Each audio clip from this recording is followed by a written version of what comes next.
Hello guys, so আমি এখন আছি মরঘোনা জায়গাটার নাম। এটা রাঙ্গামাটি যাওয়ার পথে কাপ্তাই রোডটা দিয়ে যখন রাঙ্গামাটি যাবেন তখনই একটা পয়েন্ট পড়বে, এটা হচ্ছে মরঘোনা। আমি আসছি আমার বড় ভাইয়ের সাথে বাইকে করে। এই জায়গাটাতে একটু মুখ হাত ধুলাম থেমে। খুব সুন্দর জায়গাটা। আর ভালো কথা, আমি কিন্তু চট্টগ্রাম থেকে আসতেছি না, আমি আসতেছি রাঙ্গামাটির পথ থেকে, মানে উল্টো পথ দিয়েই আসতেছি। এদিক দিয়ে হলে আপনি চট্টগ্রাম থেকে রাঙ্গামাটি আসার পথ, আমরা ওদিক থেকে আসছি, এখানে থামছি। সো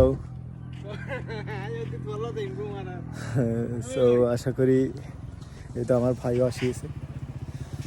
তাই তো, হ্যালো ভাই, এই তো আমার ভাই। সো দেখি কিছুক্ষণ বসি।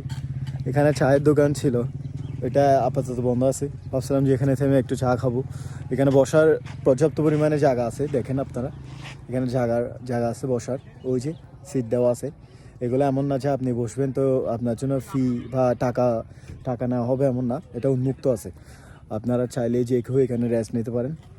খুব সুন্দর ভিউটা আমি দেখাচ্ছি ব্যাক ক্যামেরা দিয়ে।